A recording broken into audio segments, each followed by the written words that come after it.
Hi, welcome to part 36 on the Lackawanna Cutoff, where we find out who is Frances Burke Keating.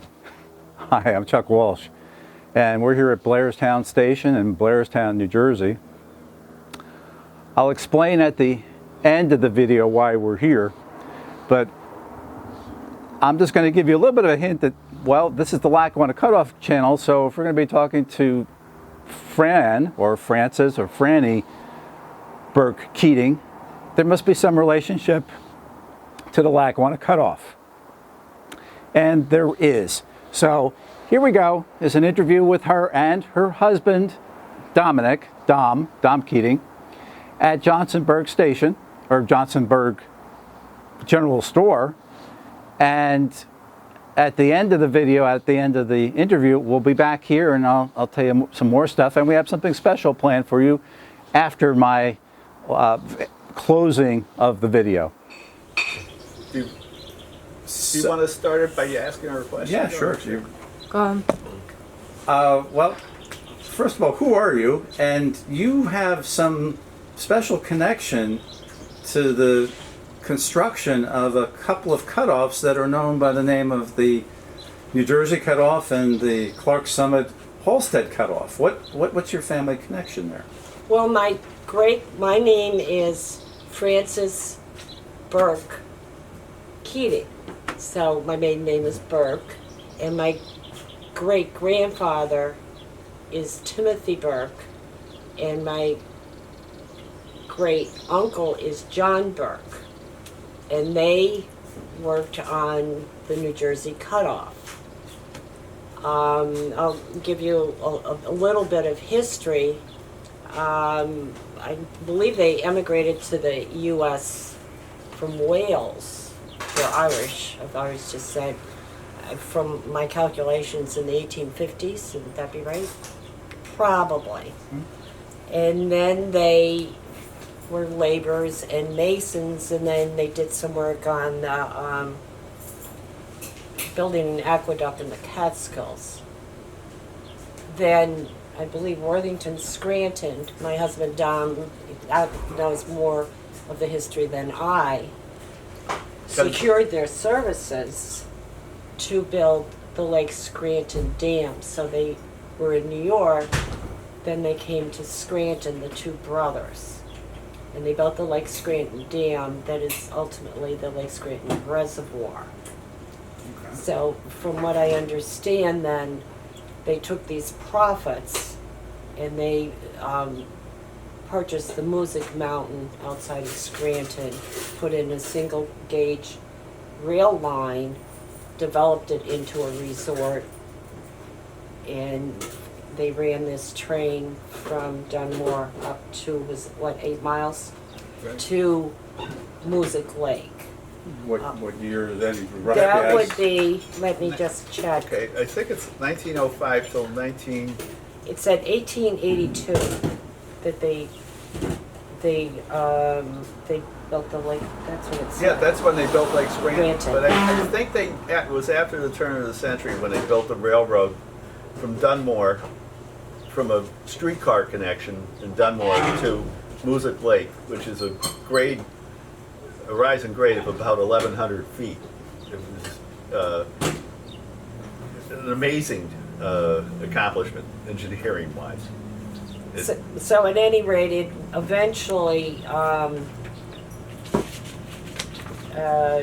was leased to the Scranton Railway, closed in 1926. In the meantime, William Truesdale of the DL&W hired them to make improvements on the line from Milbourne to Summit, New Jersey.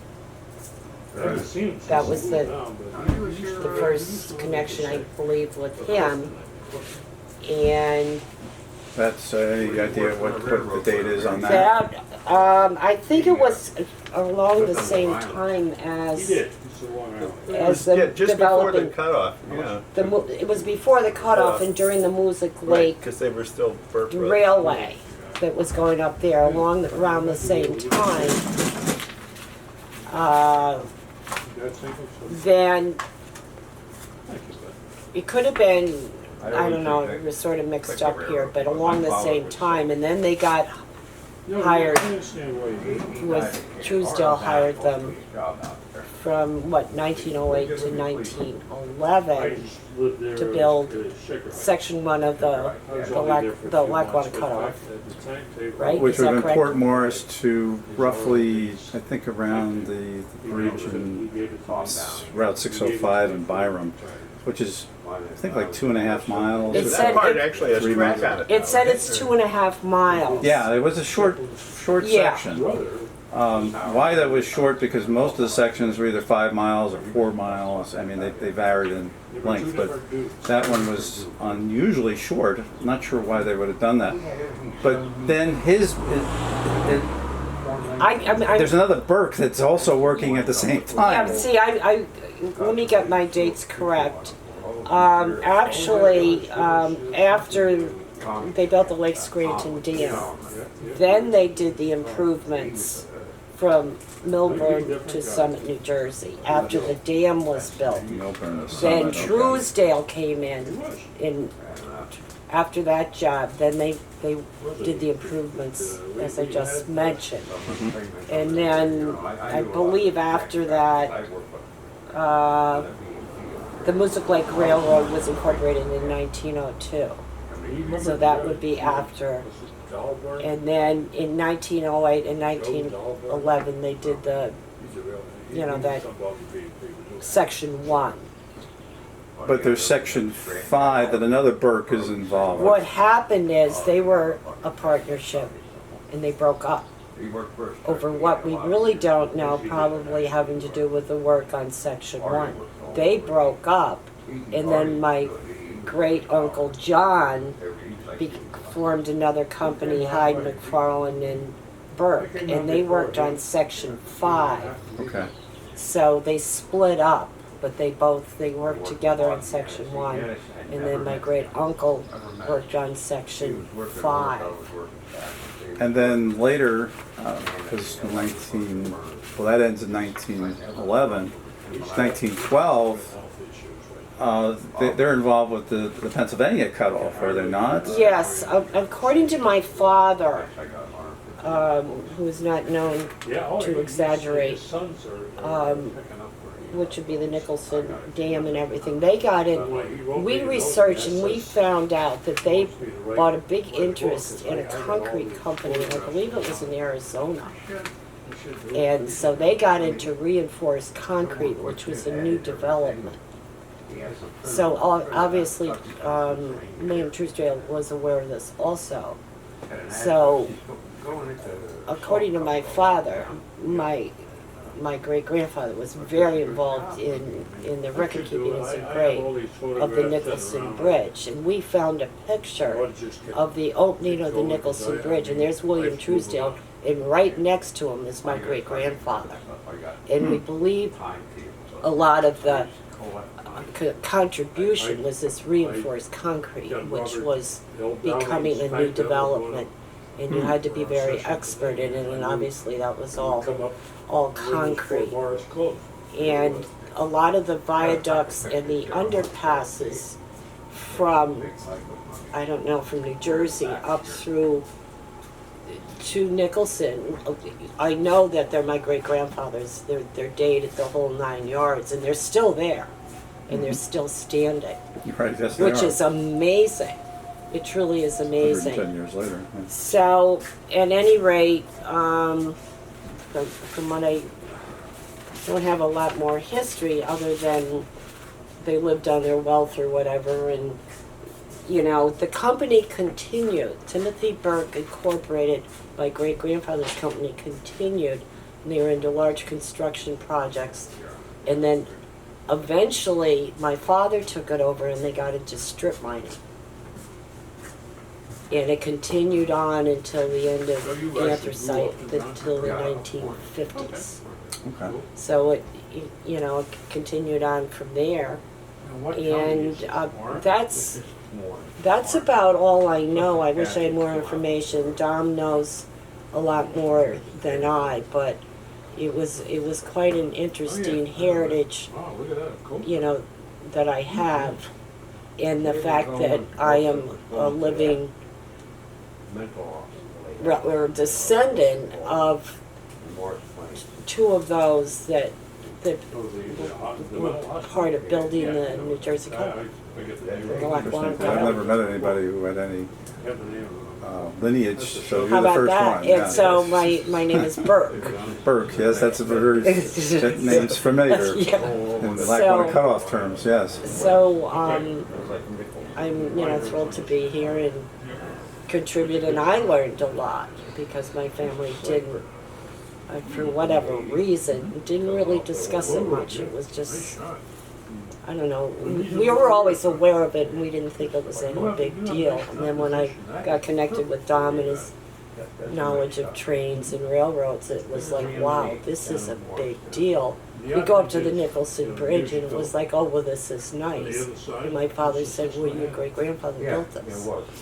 But we tried to do the records and it's very hard to tie it in. He was not one for exaggeration. But then we found, my son-in-law found a building with Burke written on it, a permanent building, old building in Nicholson. So there obviously was an office there. And getting into the fact they were into reinforced concrete was a big deal. So I don't know. That's We'd have to ask our friend from, well, he doesn't live in Nicholson, he grew up in Nicholson, Josh Stoll, about that. The old station there, not the one on the cutoff, but the one on the original line, is going to be seeing its, I'll say, re-inauguration as a museum in July. They're going to be their grand opening. But even though the engineers or the people whose names I think are most readily associated with the Tunkhannock Creek Viaduct or the Nicholson Viaduct are David W. Flickwir and Lincoln Bush, they would have to have had a supplier of the concrete. So that's perhaps where the Burke connection is there. I'm wondering. I don't know. He said, my father said he built it when we were going and like we couldn't find any records. But to see that photo at the opening and who's right next to Truesdale is my great-grandfather. Now he's not going to put some, you know, Probably not. subcontractor. You wouldn't be they're right next to one another. You would think that would. You're right. So but the records, even reading the records of others, it's all over the place because it was such a massive job and trying to tie in everything together. Have you tried talking to the folks at Steamtown? I'm thinking of Pat McKnight, whether he has anything on it, because the Pennsylvania cutoff has a lot more in the way of engineering records. New Jersey cutoff, pretty much everything was lost with a few things, but not much. But the Pennsylvania cutoff was much better document, or at least the documents were saved. We should talk to Pat. We really should, because this is, particularly with hopefully this train starting, Amtrak, this is really significant. Yeah, I think sometimes you have to step back and realize what has happened over the past half century. Where we are right now is really kind of mind-boggling, because it's given that this is not the way things typically go. I mean, where we even have hope of restoring rail service is amazing. If we actually do it, it's sort of like off the charts type of Well, stuff. what was the one that you said that you didn't have to really improve? It was the Lackawanna cutoff for the bridge. The viaduct was in place. The bridge is still structurally sound. Paulin's Kill is certainly, we did an engineering study on that and found it, just needing minor improvements. And he was involved in that, right? A little more on the Delaware River aqueduct or viaduct. Especially the the use of reinforced concrete on all these bridges gets called into question. Like, how are the rods, and how are the how's the concrete holding up, and Because there have been, but talking about Nicholson, there have been chunks of concrete which have Yeah. fallen off of that. That's in daily use by. but You know, far from heavier Southern, but- use, I mean, tonnage-wise than what our You mean the trains are. concrete that was, Yeah, or- and make improvements that weren't the original? Well, there has been, I'll say, deterioration. Yeah. All the four viaducts, the two of on the Pennsylvania cutoff, Yeah. two on the New Jersey cutoff, they've all seen deterioration over time. They're 110 years old, so it's understandable. There has been some some degree of, I would say, rehabilitation, or at least I'll say emergency type of restoration, if that's the right word for Yeah. it. But nothing to the extent of what we would see for the restoration, let's say for Amtrak, because I think that the plan would be to restore it to the such that it would be good to go for quite some time. Not just a stopgap type of thing, but Right. Well, Nicholson has had some problems too. You know, Right. it's, There are four of these massive structures along the Lackawanna Railroad, because we have Martin's Creek Viaduct above the Nicholson Viaduct on Granite Creek. You know, the amount of tonnage that goes, although it seems like it's only 4 trains a day, but in ton miles, it's going to be far higher than what goes over Paulin's Kill and the Delaware River. true. Yeah. You know, so You're talking about double stack or you know, Yeah, just you're regular freight right. trains, Yeah. which are some of those 200-ton cars and Oh, such. I mean, the size of the freight trains, they run over these things, you know, I mean, they some of them are 4 times the 2,500 feet distance of the Tunkhannock Creek. Well, you think that to your point there, if you have a viaduct which is basically almost a half a mile long, and you have a train that's moving across it, all of that weight isn't just one car, it's dozens of cars simultaneously which are pushing down on, you know, I've heard stories, this is about the Paulinskill Viaduct, that there would be people, they tell stories on Facebook where you could see a signal when the train was coming at you, and you look across the bridge, and the signal would start to dip as the weight of the train would, you know, as it went across the bridge, which is what's supposed to happen. Yeah. Like, you ever seen photographs of when they had the, I don't know what that was, for the Golden Gate Bridge, where they had, like, I forget, some astronomical number of people, and they said the bridge had actually sunk, I forgot how much, but that's what bridges are That's what it supposed was to meant do. to do. Yeah, that's what they're supposed to do, even though it's kind of like scary to think about what it actually is happening, I but think that's... if they're over rigid, that's a bad thing. Exactly, they would snap, but the idea is that would happen with the weight. But, yeah, but these things don't last forever without some degree Now, did you of... say my great-grandfather built some of those viaducts through the cutoff?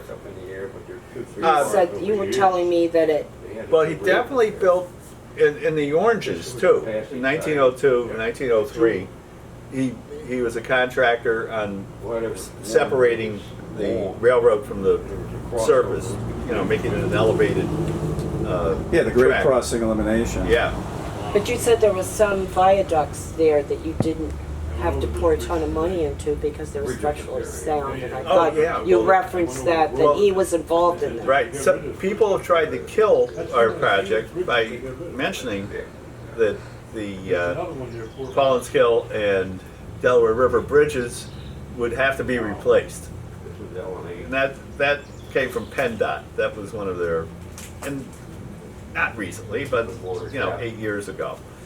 And we pointed out to them, well, you know, the same construction techniques are in service every day by a Class 1 freight railroad, and they're only about 4 years newer than the ones they're calling. So into you're question. saying he was So, yeah, involved in and I'm that? saying the use of reinforced concrete that Yeah. Timothy Burke led the way on with Truesdale, you know, was responsible for that. You know. So amazing. I'll stand by it. But I'm not an engineer. Thank you. It was a nice opportunity to share this, although you know more than I, but to be affiliated with it, connected with it. I don't know all the details. I kind of This guy here is Richie Ike. He was know all about this and that, and it's great. But something like this is new to me in terms of all the connection of what Yeah. I'll call them the Burke contractors. What other work they were involved with, and obviously it wasn't just the two cutoffs. I mean, there was more. No, there was more. That was only a short period of time. They have to be staying in business. They have to be doing more than just Yeah, that. and as I said, you drive from New Jersey up to the Tunkhannock Viaduct, or, you know, and you see the door open. underpasses. Right? Yeah. And they're my dad said they're his. They were no big deal compared to the viaduct, but they're still solid.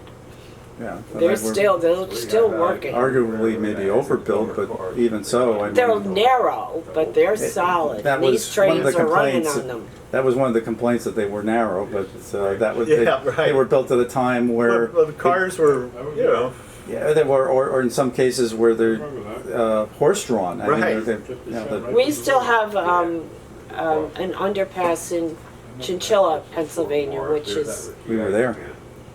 it's going up Shady Lane Road, and it's one lane. So you have to wait for the other cars to come north or up or down. And that was one of his. But that's all they needed. It was probably almost a path. Yeah, we actually did a video there, and I had to explain where the origin of the word or the name chinchilla was, and apparently there was a female mayor, and she wore chinchilla. And I'm trying to remember now. Yeah, there is Something an like that. explanation. Yes. Yes, and that's where the name came from, supposedly. Yeah. The legend has it. Right. There was a brawl there when the Lackawanna was being built in 1851.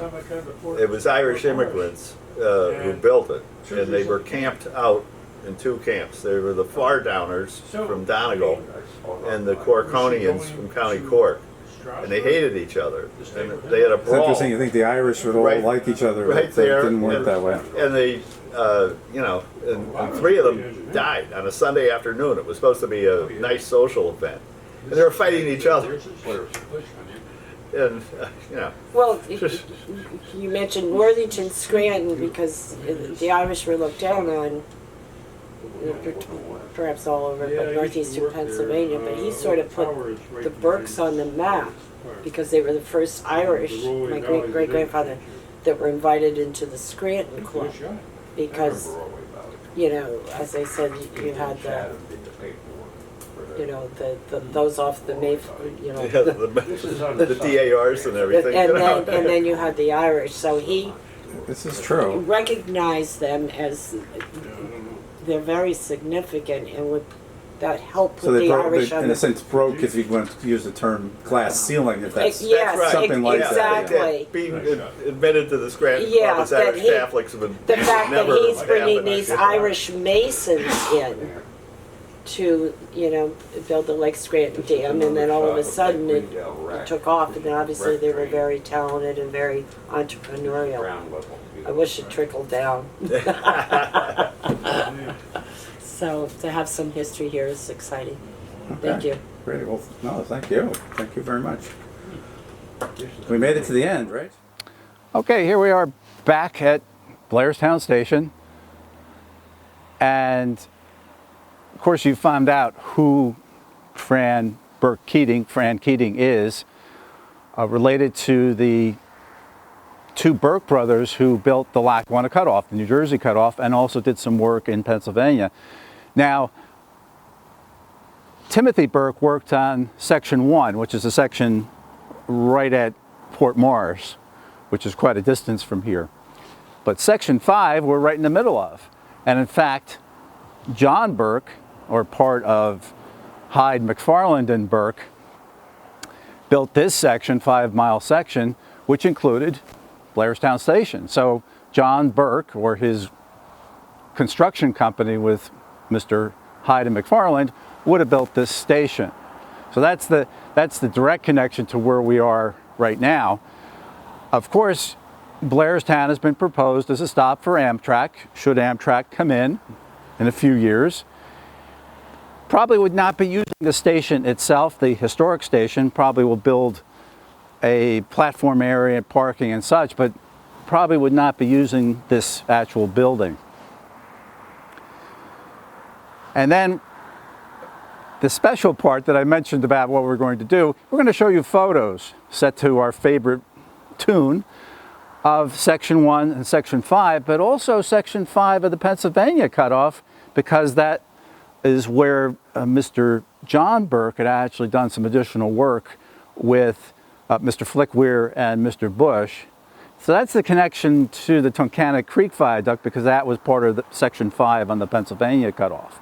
We haven't really been able to figure out what the exact connection is, other than John Burke and his group actually did some work on that section. We don't know if there was an actual work that was done on the viaduct there. It's not really clear.